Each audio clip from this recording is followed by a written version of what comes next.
Welcome to Inspire Campfire, a podcast where ordinary people tell their stories of extraordinary adventure. These are campfire stories meant to inspire the rest of us to light the fire within, get outside, follow our dreams, and return to tell our own stories.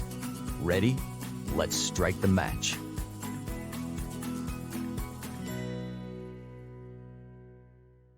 Welcome to the show. I am your host, Scott Wurtzbacher, and today is episode number 79 for this podcast. And we're here celebrating big because there's only one person who could possibly be our guest for this episode. You see, episode 79 is the atomic number for gold and has been the fascination of my great mentor and friend, Karen Darke, who is with us today for the third time on this podcast. You might recall hearing Karen's story on episode 7. And if you haven't, you're going to want to go back and listen to that one. Or maybe you heard her on episode 56 as we recapped our trip together to the Kingdom of Bhutan. Karen is an explorer like no other human I've ever met. She's adventured all over the world, and she believes that ability is a state of mind. She's won medals in the Paralympics, including gold in Rio in 2016. She's climbed the Matterhorn and El Capitan. She's crossed the polar ice caps in Greenland and hand-biked along the Himalayas and the Ganges River, just to name a few. And today, Karen is here with me to celebrate her Quest79 mission, the impact it's having on so many others, and her recent expedition to Antarctica, which checks off the last of the 7 continents from her list. It is such a great honor that I get to say, Karen, welcome back to the campfire. Thanks, Scott, and thanks for celebrating this alignment of 79s. A lot of 79s. There are so many 79s to talk about. And I think we should probably just start right with that. Can you tell us what Quest 79 is? It's a community project. It is about encouraging people to get out of their comfort zones and do something that has that really nice mix of excitement because you really want to do it, but also a little bit of fear and uncertainty because you're not really sure if you can. And it seems a bit scary or maybe a little bit impossible. And so it calls on us to dig a little bit deeper than normal, to step out of our comfort zone, to commit, and to see what's possible. And so people have been doing a little challenge for themselves connected to the number 79. And that's been different for everybody. Sometimes it's been really physical things. So climbing 79 mountains or climbing the same mountain 79 times or going cold water swimming for 79 days. And other times it's been a bit different, like making 79 podcasts. Woohoo! Or taking 79 days to be really kind to oneself or kind to another person. So really varied quests, depending on where that person's at and maybe what they need or what they're looking to do things a bit differently. And when we do things a bit differently and we change our environment or our everyday routines and habits, then it's got that wonderful ability to help old stuff fall away and allow new stuff to come in. We go on a journey of discovery, and often that journey involves finding something inside of ourselves that we didn't know we had, or in the people around us that we'd maybe not been noticing or forgotten about. I call that the inner gold, 79 being the atomic number of gold. And so, yeah, it's created this wonderful ripple effect, I think, of people around the world. I'm loath to even use the word community because everyone's not. I'm not very good at spending a lot of time online and building communities and doing all of that, but it's just so nice to know that there's this kind of positive effect that's been going out into the world of people doing some really wonderful things and having some really wonderful experiences. Well, you don't have to be a online community builder because you're all over the world building community. I mean, truly all over the world. It's so cool. And the ripple effect is real. So we're here today because I pledged to you on episode 7 that I would do 79 podcast episodes. And of course, there was no other person that could be the guest for episode 79. I am so honored to have you for the 79th episode. I'm also happy to say that we plan to continue indefinitely. So Yay! it started with 79 episodes, and I'm super excited to see where it goes from here. You inspired my wife and her good friend Krithika to do 79 yoga sessions last year, which they did. They celebrated that. One of the amazing serendipitous things that happened to me over the last year was meeting you and going on a trip to Bhutan together. And the group of people that all went to Bhutan together, we all committed to 79 days leading up to that Bhutan trip. And we all had kind of our own little thing that we would do every day for the 79 days leading up to that trip. So these are just some of the examples of the things that that you've inspired with this mission. Now, I mentioned you being on episode 7, and I really encourage people, if you haven't, to go back and listen to episode 7. But for those that may not have heard episode 7, could you just give us a little? This is going to be really hard because there's so much, but could you just give us kind of a synopsis of your journey leading up to Quest 79, just for context? Ooh, okay, let's go for the fast track route. I'm paralyzed from the chest down. That happened when I was 21. Somewhere along the way, I've always had a passion for nature and for outdoors and for being physical in my body, and that helps me feel much better about being paralyzed because when I'm moving, there's a joke amongst with myself and a few other friends who are paralyzed. If our asses are moving, then we're happy. And you could say that at some point in time that might have been about distraction from something really difficult that's happened, but actually it's not. It's certainly not about that anymore. It's really just about that sheer pleasure that comes with being outdoors in nature, moving your body, often with other people, where you have that companionship that's just so special, where you share an experience and share time in nature and have that dissipation of so many things and exploration of topics together. So I digress. So that's where I ended up becoming a Paralympian somewhere on my journey. It was kind of accidental, but I took part in the London 2012 Paralympics, was incredibly fortunate to go from usually being lapped in races and not even crossing the finish line before it had been removed. I was so slow, to winning a silver medal and then having the option to carry on to another Paralympic Games, which was Rio 2016. In Rio, I won a gold medal. It was the 79th medal for Britain, which struck me as slightly strange given that summer there'd been a joke with me about asking for my drinks extra hot and a barista telling me to ask for them at 79 degrees. So there was this joke that I was a diva with my hot drinks. And then this number 79, I'd forgotten because I used to be a gold geologist, is the atomic number of gold. And all these weird serendipities with number 79 started occurring. And to be honest, they continue. Like I only last year I found out that all of the major temples in the Hindu in India, all the major Shiva temples are built on the 79th east meridian, and nobody really Whoa. knows why. But there's this whole string of them that are built on this meridian. And my own quest around all of this became, well, actually, wouldn't it be interesting to try and ride 7 continents and do 9 rides? That was like my 7 and 9. So the 9 rides were the Rio Paralympics and then land speed record, like a Guinness land speed record in Nevada. And the other rides have all been following coasts and rivers and water, basically kind of water across continents. So the rides are all there in episode 7, I think, probably describing what they are, but following the Ganges through India, the River Murray across Australia, the Pacific coast from Canada to Mexico, the Atlantic coast and the Camino de Santiago across Europe, the Ethiopian water, the water towers of Africa in Ethiopia.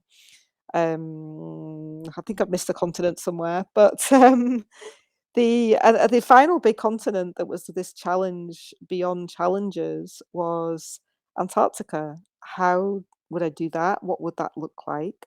And somewhere in the process, I discovered that the intersection of 79 degrees latitude and longitude is right there in the heart of Antarctica, which was very exciting to discover to start with. That is south and west, latitude south and west.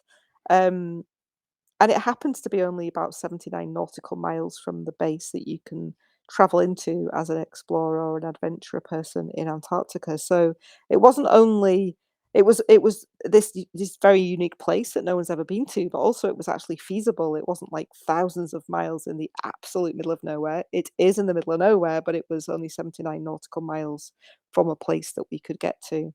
So that became the objective, and the idea was to go there and create the pole of possibility.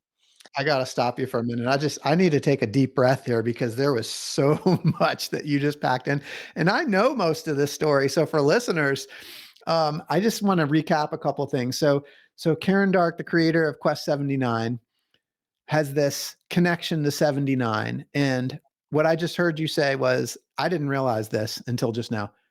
The intersection of latitude 79 and longitude 79 are in Antarctica, Mhm, and they are 79 nautical miles from the base where you started. mhm. That's Yeah. incredible. That is incredible. I mean, I just wanted to take in the gravity of that for a minute. So, all right, please proceed. I just needed a minute to digest that. That was awesome. Well, good summary. So not being a mariner, I'm not very good at nautical miles, so maybe your listeners aren't either. So basically it's 150 kilometers Okay. from the base to the pole of possibility. Not only that, because I became so focused on how do we get there, how do we fundraise for it, how am I going to move across this continent when I can't walk, all of the kind of technical challenges, the health challenges, I can't toilet, wee and poo like people normally do. So there was lots of kind of challenges on all respects to go into such an extreme environment to tackle. So much so that I never really sat down and looked at exactly the details of the route and where this point lies.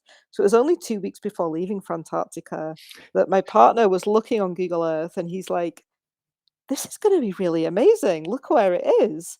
He said, "You're gonna have views of the Ellsworth Mountains and Mount Vinson all the way on this journey." So I started to look at the map with him and really go into where it was, and it just blew my mind.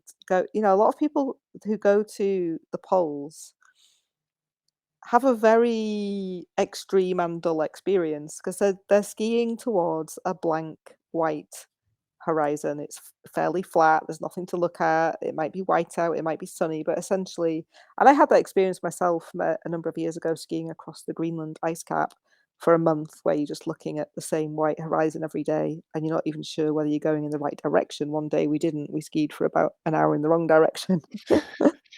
So I started to get that excited anticipation about this journey just in the few weeks before leaving, because I think until then it had always been such a big challenge, so intimidating, so much to prepare and plan for and to worry about, that I'd never really been able to properly go, wow, actually, this could be pretty incredible. So when we got there and the team at the base that you go into in Antarctica also looked at us and went, this is incredible. Nobody comes here and does their own journey. Nobody's been here before. You're going into completely unknown territory. It's going to be really beautiful because you're literally circumnavigating the Ellsworth Mountains, which is this the highest mountain range in Antarctica. And and that's what it was. It was just this incredible place to get to travel to, and the landscape that we had to travel through to get there. Hey everyone, it's Scott here. Did you know that the members of my real estate team, W Realty Group, are listening to their own voices that call to adventure by setting big goals? Some of those goals include planning trips to Bali and the Kingdom of Bhutan, buying investment homes, and running the Chicago Marathon. At W Realty Group, we support and encourage these big goals and want to help turn them into reality. We're currently looking to add new members to the team.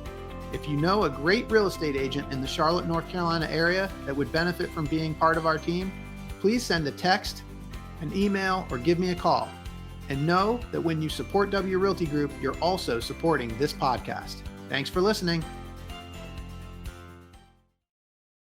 Oh, I mean, I can't, like, most of us are never going to go to where you were. I mean, so I would love if you could just sort of paint a picture for us of what the landscape was like. Could you kind of describe like what it was that you saw? I think I'm going to want to come back to the vision, but you just got me so excited. Like, can we just talk about the place?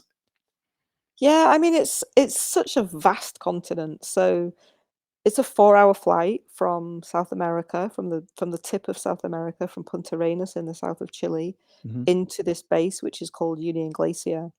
And so for some of that, you're flying over the Southern Ocean, and at some point you look down and it was clear enough to go, okay, there's a continent down there and it's very white. You can't really tell the difference from the clouds. And gradually, as we got a bit closer and a little bit lower in the sky, you start to get a feel for the scale of this continent beneath you, which is empty. Nobody lives there. There are no, I don't know how much your listeners know about Antarctica, but essentially there is no Antarctic nationality. There are no towns there. There's no infrastructure there. There's nothing. It's pure, pure wilderness. There are a few scientific bases, which are very, very small, and there are these couple of kind of adventure bases, which are also very small and completely temporary and only up for the very short summer season of about 10 weeks. So basically, there's nothing to see. It's pure, pure white ice wilderness. So it's like looking over a giant ocean of ice or looking at a vast sky of infinity, that's what you're looking at. So then when you come down and arrive in this place, it's exciting and scary. You're coming out into something. The cabin temperature was lowered an hour before we arrived, and everyone gets out all of their down jackets and all their big puffy clothes and starts layering up ready for the big arrival. And of course, when you get there, it's very cold and very windy, and it's an experience like nothing you've ever had. You arrive on this blue ice runway, the plane's braking and trying to turn, and you can feel it spinning on the ice and fighting the wind and the ice and really struggling to turn it around and get it back to somewhere where we could all get off. And then you arrive at this little camp, and you're with a group of other special humans, and a very unusual group of people, because most people that find themselves in Antarctica, well, they haven't really found themselves. They've got themselves there for some reason. They're either exploring something that's never been explored before, be that in the realms of science or going into a place no one's ever been like us, or telling a story about the people and the uniqueness of people that are attracted to go and work down there. So it's a very unusual and special and very interesting mix of people that are attracted into this base. And at the base, we spent 3 days there getting everything ready, prepared, really going into the detail of, the devil is in the detail, isn't it? You're going out into the wilderness. That I we desperately wanted to get going. It was just like, let's set off Yeah. tomorrow because then we've got more time to get there and get back, and we don't want to come all this way and not get there. So the pressure, you feel the pressure of wanting to leave, but it was that great reminder that unless we prepare really, really well, it could all be lost. It only takes one tiny slither of skin to be exposed and to get frostbite, to not have your nose covered properly and to end up with a frostbitten nose or a cold injury for the whole thing to be over. I have so many questions. I apologize in advance 'cause I'm going to stop you a couple of times. So just like I'm trying to create this sort of like this vision for myself. Like, yes, you said it's cold, but now you're starting to paint a picture of like a little section of skin being exposed and that gets frostbitten. And what kind of Mhm. temperatures are we talking about? It depends. So if the wind temperature is the coldest thing, the wind chill. I'm sure there are Arctic Canada or even Scotland this winter. My friend got frostbitten toes and they were turned black and he thought he was going to lose his foot. So it's maybe not that extreme, but -25 was a pretty typical temperature with Yeah. wind chill. Celsius. Perhaps -30 Celsius. Yeah. But remember, we were lower. We were down at around 800 meters in altitude. That's where the pole of possibility sits. People that are going up to the polar plateau to ski the last degree and go to the South Pole, they're up at around 3,000 meters or 2,500 meters. And so it's much colder up there. So for them, temperatures like -40 Celsius, -45. So yeah, pretty extreme. And where we were wasn't as extreme as it gets. How did that temperature compare to your adventures in Greenland or other places that you've been? It was a little colder. It, I think it's not a problem. It just means that you have to be very, very vigilant. It's just really being attentive to the details of regularly every time you stop, putting more sun cream on, making sure that your lips are covered. We'd have one of those buffs, those kind of elastic Yeah. neck warmers that Yeah. people wear. You wear one over your face, over your nose, up underneath your sunglasses with a little hole cut in it to breathe through. And I had that covering my lips all the time. My two teammates often had their lips exposed at the beginning and got really, really badly sunburned or windburned lips. So yeah, just that attention to detail. You don't want to be fiddling with metal on your skis without gloves on. Or you might get away with it for a few seconds, but you don't want to be doing that. You might risk losing some skin. Yeah, you might drink and spill water down your chin, and that might freeze and be enough to cause frostbite on your chin. So just, really for us, it wasn't as extreme as we had anticipated in terms of temperature. It was a bit warmer than we expected. We had really good weather. We had lots of sunshine. It's a wind that really takes the temperature down. The wind, yeah. And Karen, for you, being paralyzed from the chest down, like how do you manage that aspect? Yeah, I can't feel anything below my chest and I can't regulate, so my blood vessels don't constrict and dilate. So the secret for me is not getting cold in the first place. So again, just real big vigilance. I had a fish tank thermometer measuring the temperature of my 2 feet, two fish Got tank it. thermometers on wires. So I could quickly check up at my waistband. I had a big sleeping bag made like a mermaid style to cover my legs Okay. with braces on it, a big fleecy base in it, down on the top, a zip down the front. So I could get in and out of that, put that on top of all of my layers of clothes. I mean, it's almost impossible to move because you're wearing so many things. Yeah. But within that, I could keep the fish tank thermometers, check on the temperature of my feet, have little heat pads in there, put hot water bottles in there. There's ways of kind of keeping that, maintaining that heat in the legs.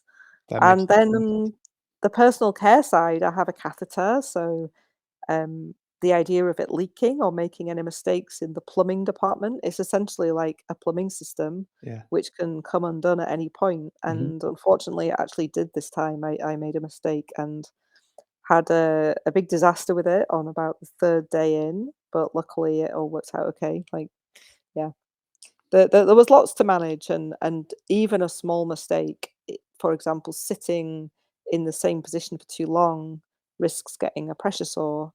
So I had to do a lot of mapping of my body and my bottom and where the pressure was, and Yeah. looking at where the pressure points were, and getting special cushions for that. I mean, lots of detail to all these little things to make it possible to be in that environment. That is just so the Karen that I know and have gotten to know, like having traveled to Bhutan with you. I mean, there was so much that was planned, but there's so much that was just, left to just sort of trusting that it was all going to work out. And I think that's just so cool. I love that. I mean, and I think that for you, like going on such, for most people, extreme adventures, you have to be that way, right? Yeah, I mean, the unexpected is always going to happen. So I think there's a subtle balance between the kind of cognitive side of really thinking through the detail and planning the detail and being prepared and covering all your bases and having the equipment that you need, all of that level of detail that does require us to use our logical thinking brains. And then there's the other side, which is that kind of more um, intuitive, trusting, go with the flow, see what happens, we'll be all right kind of side. And for me, it's some kind of magical mixture of the two that seems to bring things into fruition rather than trusting just one or the other. If we're too rigid and we can't succeed because everything's changing and the unexpected is inevitably emerging. But at the same time, if we don't plan well and go into the detail, then we're probably going to miss something really vital. You truly do it magically. Like we talk about awe in this podcast. Like I'm in awe of the way that you're able to balance the planning and the intuitive trusting. It's it's really quite incredible. I don't know, but it's interesting because I think that I'm running a program in May called Adventure in Possibility, where I'm Yeah. helping other people come and explore this with me for themselves. So it's it's forcing me to go, yeah, what is at the core of making surprising things possible? How do we do that? And what is the magical mix? And so I'm now trying to kind of say, look at the formula and help other people with that. So I hope and suddenly I'm feeling really scared and excited about whether or not I can help other people with it. I've kind of mastered it for myself, but yeah. I mean, I'm pretty positive that's just going to work itself out. I've seen it in action personally. So I want to go back just kind of back to the base where you were and getting started on the trip, because I have this question that's being very like practical and pragmatic. I'm envisioning the airplane coming down on the ice. Like, what kind of a plane did you come in on? So in the past, it was like a big cargo plane, like a huge big cargo plane. So you'd be sat in very noisy, dirty, rough seats. In the last, I think it was the first or the second year they've shifted into a 747. So it was a luxurious passenger plane, actually operated by Air Iceland. So an Icelandic crew have based themselves in Punta Arenas in Chile for the Antarctic season, and they're operating this flight into Union Glacier. It only goes about once every 10 days, so it's not like you go Okay. very often. Okay. It's not one you just go online and buy a ticket for. That was going to be It's one of my questions. So how do you book that flight? What do you have to do to book a flight like that? So you need to contact ALE is the name of the business that we went with, Antarctic Logistics and Expeditions. So they basically commission the Air Iceland flight to work for them for the season, and they have built the runway, and it's a private operation that they've set up. So you have to go through them. Yeah. Yeah. So 747 is a big plane. How many people are on the flight with you? Yeah, there was only about 30 of us on the flight, so a big Okay. plane, a very small number of people. And coming out, I think it was their most busy flight yet. I think there were around 65 or 70 of us on the flight coming out. Um, and it raises all of these questions about impact. So one of the things that really struck me when we got to Antarctica and began our journey is it's this pristine place. It's absolutely pristine. It is beautiful and pure and untouched and shimmering in light, and just absolutely, there's no wildlife. There's I think there's a few lichens that manage to live in this area in the middle of Antarctica. On the coast it's different, that's where all the penguins are and the whales and the wildlife, but in the interior there's nothing, and no one's been there. And so when you leave a ski trail, it's like a scar on the landscape that you notice you're leaving. When you we had a policy of leave no trace, so carry everything out that we took in. Yeah. So the only things we left were urine and our ski trails, but returning our tracks and seeing our trails and our urine stains from the way out, like 2 weeks earlier, it's like, okay, that's not okay either. That's too much. That feels like we've had an impact that maybe we don't want to have had. So it raises a lot of questions about how we live in general. We wouldn't even think about these things anywhere else in the world. You wouldn't see the stains of the impacts of man quite as starkly as you do in a continent as pure as Antarctica. But it just raises those interesting questions of how and when and why do we travel, and Mm. how do we stack it up? Like, my questions were, what's the value of us going to Antarctica and sharing this continent and sharing the story and the things that we learned through this journey? How does that balance with the impact that we've had? So, I mean, we triple offset our journey, so that felt really important in terms of the carbon footprint, but also offsetting carbon isn't as good as not creating it in the first place. How did you guys do that? You said you triple offset. So we calculated our carbon footprint. So there are calculators online where you can put in your air miles and other aspects of the journey which will be producing carbon, and you work out a kind of tons of carbon imprint of the journey. And then there are various places that you can basically then invest money to offset that footprint. So we worked out our footprint, we tripled it. I think it was 45 tons of carbon was the tripled footprint. And then we've invested in trees and also in a blue offsets project, which is basically sort of aquamarine offset projects, things like mangrove swamps and seagrasses, which absorb carbon quicker than just doing it. Trees obviously will soak up carbon, but it takes a lot longer. And depending on the quality of the project, it's not always that successful. The trees may die, or it may not be that great at absorbing carbon and has a much longer time scale. And I think the climate change impacts that we're seeing already are happening so fast now that it's almost too late. There is the research that we went into with our journey, and the professor who joined us, and his knowledge of his specialist subject is the value of nature and environmental economics. We can't stop climate change from happening. We can't reverse it. So it's really raised questions for all of us about, when do we choose to travel? how do we offset it? Is offsetting it really okay? What can we do to just generally live with less imprint on our planet? And I think a lot of that begins with how we live on a day-to-day basis. It's made me really. I've never been hugely materialistic anyway, but I'd rather upcycle, recycle, share, give away, rather than be buying new things all the time that are just creating more and more of that consumer footprint on the planet. So yeah. Yeah, and, I mean, that is pretty impactful, like, you're coming back, I think you said 10 days later, looking at your own tracks and your own deposits, and, like, that's just you guys. How many people were in your group? There were 5 of us in our group.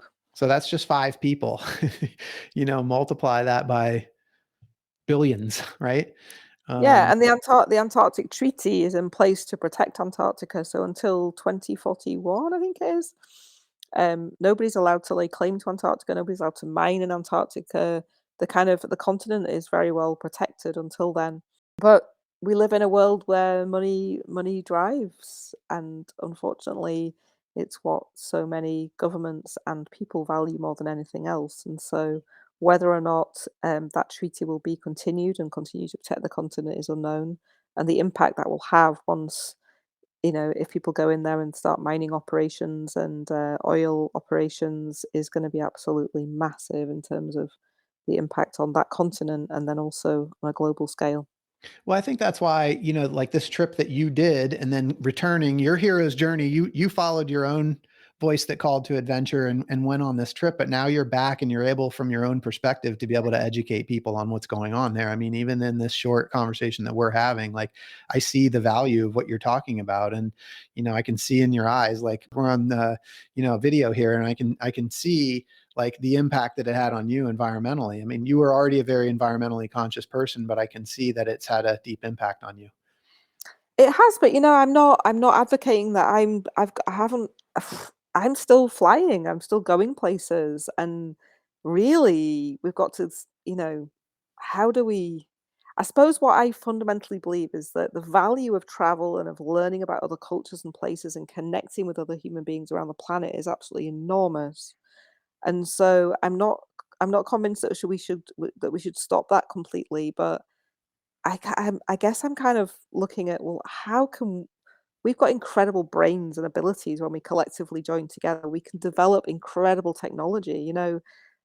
I don't know how many 50 years ago, someone in my position would not be alive. There would be no catheters. There would be no anal irrigation. There would be no handbike that could take you to Antarctica. There'd be no wheelchair that I could use. There are still many people in the world who don't have these technologies, who don't survive paralysis because they don't have that medical or mechanical technology. So, I suppose part of what I'm sort of feeling with the pole of possibility is about reminding us all of what we can do collectively together with our incredible minds and our incredible hearts and the technology that we can develop, and how do we overcome some of these big global problems that means that it's not just about stopping traveling and going back to primitive ways of living, but to advancing into a new way of doing things that's embracing all of that. Mm, Mhm. wouldn't it be amazing? And that's a phrase that Yeah. you kind of coined, and we talk about that in episode 7. Karen, can you take us on the journey? Let's go back to the base. Can you kind of take us through the journey that you made to the intersection of 79 and 79? So we're a team of 3. I was with 2 Mikes, so we had to distinguish between them. So Professor Mike and Filmmaker Mike, or Professor Mike was Mike and Filmmaker Mike was Mikey. So Okay, Mikey Mike and myself, and then we met 2 guides in Antarctica, 2 women, a Chilean woman called Bibiana, and a Swiss woman who lives in Baffin Island called Celine. So they both have Antarctic experience. They weren't guiding us because no one's ever been here before. It wasn't a place someone could guide us to. sure. But we had their experience and their skills of having done a couple of seasons in Antarctica to help keep us safe.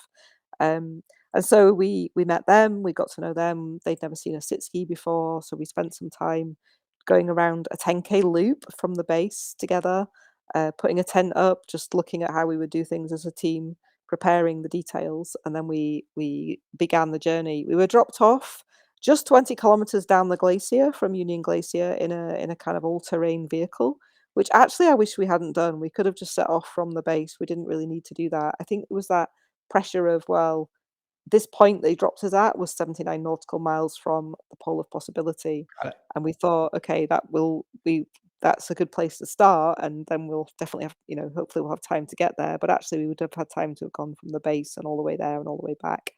So we began skiing, just dropped off in the middle of nowhere at this 79 nautical mile place, just a white place, and we had a series of GPS points given to us by the travel safety team, who basically the guys at base who had the satellite imagery, and they'd picked from satellite imagery a route that they thought looked like the safest route to cross a shear zone. So the pole of possibility is on sea ice, and we had to cross from land ice to the sea ice. So it meant that the sea ice is moving at about a meter a day, and so where it joins with the ice that's on land, it's like a big zone of crevasses and upheaval and Wow. disruption, a bit like a big fault zone, if you like. So nobody knew what the fault zone would be like. We didn't know if we would be able to cross it, how many crevasses there'd be, how big they'd be, what we'd find. So basically, that was the big unknown, was to get to the edge of this shear zone and look at it and assess, can we get through it safely? Can we actually even get to the pole of possibility? So that was kind of the big excitement and fear that we'd get there and it would just be impossible to cross onto the sea ice. But luckily, it wasn't. It was fairly innocuous compared to what it might have been. There were some big lumps of ice where it's kind of like the shear between the sea and the land pushes these blocks of ice up, Mhm. creates some disruption, but lots of crevasses. But we were able to rope up and ski through that terrain together, across to arrive at the pole of possibility. Every day we did about 9 to 10 hours of skiing. We'd get up about 6:30 in the morning, start skiing by 9, and then we'd ski for an hour or an hour and 20 minutes, take a very short break to refuel and drink, and go again. And in that time, you're really not speaking to each other. You're in a straight line. You only get to chat to each other in the breaks.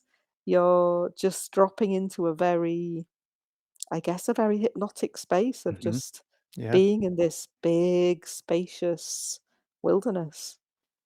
And that takes you to interesting places in your mind, sometimes into total silence and appreciation and Wow. gratitude and awe, and sometimes into extreme struggle of like, oh my goodness, we've still got another hour to go before we get a break, before I can drink anything, and this is endless and that kind of thing. So it's quite a journey within as well as a journey out with. So are there some, I guess I want to say, highlights for you on that inner journey? What were some of the things that happened for you? Yeah, the highlights for me were that I didn't find it a struggle. So once upon a time, when I first experienced this kind of environment was in Greenland, skiing across the Greenland ice cap, and I found it really hard.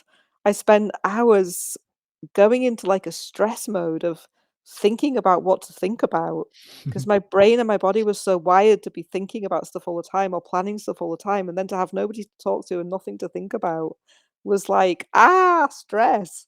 So that was interesting because this time was a very different experience for me. It was almost just a pleasure to go into that zone where we're free of thought and free of anything other than just being absolutely present with where we are and appreciating the place we were in. So that was a new experience for me in that kind of context. I didn't know how it would be. But so for example, some of my incredible moments were the way the light catches the ice crystals. You get these really big crystals of ice can form on the surface where the humidity has come up through the ice and then form these crystals, and the light hits it and it scatters the light into all colors of the rainbow. So you're going along and you're literally moving through this glittering place, and some days the glitter was just one color, like a silvery gold color, and some days it was just multicolored, every color of the rainbow. And I don't know the exact physics behind that, but I think it's something to do with the size of the crystals and how it refracts the light and so on. But I mean, amazing. So you're skiing through it, just thinking, wow, what a beautiful place. Like you can't replicate this anywhere in the world. It's just otherworldly and very Wow. special. And I mean, it sounds magical. And you said that this was, it wasn't a struggle for you where it kind of had been in the past. And I'm just curious because you've spent a lot of time, even recently, really focusing more on what you call inner gold, right? It's this sort of like intentional, just connecting with your inner self. And I'm just curious if like that work has played a factor in the experience that you had versus when you said when you were in Greenland, it was a lot more of a mental struggle. Do you feel like maybe you were just naturally more practiced? I guess so. I I think maybe what I kind of figure is that when we struggle in life, when we find stuff hard, perhaps it's because we're focused on the gap between where we are and maybe where we want to be or where we think we should be. So when Mm, I think about the struggle in Greenland, it was a mental struggle and a physical struggle, but the struggle was more inside myself of like, are we ever going to get there? This is going on forever. It was like really focused on the gap between where we were and where we would need to be when we got to the other side. Somehow, when we stop focusing on the gap and we're just where we are, then the struggle falls away mm. because we don't need to be anywhere else other than where we are, if that makes sense. It makes total sense, and it's so well said. So you guys made it to the intersection of 79 and 79, which you've called the pole of possibility, and you referenced that a couple of times. But can you tell us how did it get that name, the pole of possibility? Can you talk about that a little bit? So I mean the idea of creating a pole of possibility came up a long, long time ago, like 10 years ago, before the number 79 had even come into my life and all this craziness had begun. But it was with an ex-partner of mine. I can't remember exactly which one of us came up with a name, but it was like, you know what? People go to Antarctica and they go to the South Pole, but it looks a bit flat and boring, and everyone goes there. You just need to have a lot of money. Not everyone, but quite a lot of people. There's a place called the Pole of Inaccessibility, which is the place that's furthest from every other point on the coast of Antarctica, so it's like the most remote pole. Okay. And I it was like, well, we could just have our own pole. It'd be like the pole of possibility about what's possible with a good mindset and the right people and the right technology, etc. And I didn't know 10 years ago where it would be, and it took 10 years for it to come to fruition. But yeah, somewhere along the way it did. Yeah.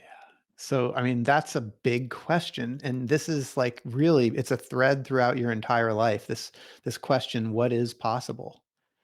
And I'm wondering, like, do you do you ever surprise yourself about what's possible? Because I think so many people look at you. I mean, you are like the epitome of a person that's just embraced life and just, you're always challenging that pole of possibility. Do you surprise yourself in what's possible? I mean, I don't even know if I've scratched the surface. I'm sure there's people out there making far more crazy, like crazy, incredible things possible on a much bigger scale. I'm only really practiced at it in my own sort of little sphere, so I don't know whether I'm a master of it or not. But yeah, of course I'm surprised. Like I often think back to the days when I was first paralyzed, where I was laid in a hospital bed looking at a polystyrene ceiling, feeling a bit sorry for myself, thinking my life was over and I wouldn't be able to do anything anymore or visit places that I love to be in anymore. And times when I've got really gloomy, thinking, well, I'm going to be on my own all my life. Like no one's going to want to be with someone in a wheelchair that can't do all this stuff. Like all the stories we go into about how things are not going to be possible and the kind of pity parties that we have. And it's okay to have them, it's fine, but it doesn't make life much fun if we're having them all the time. So I might occasionally have a mini.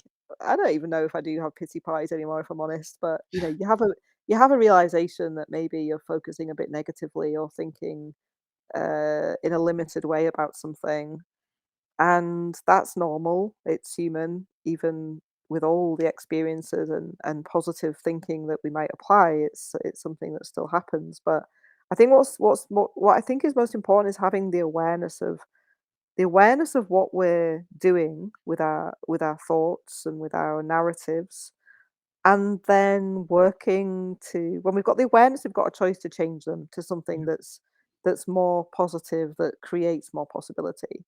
to ask questions instead of just having things as a fixed outcome that's maybe not very desirable. Um, and I think as soon as we start to notice what we're telling ourselves and the language that we're using, then we've got the option to mix it up and try different stories out. And my whole Olympic thing, I used to go around saying I'm not an athlete. I'm really good at going slowly. And then one day you go, why am I saying this? Like I'm trying to get to a Paralympics. Why am I?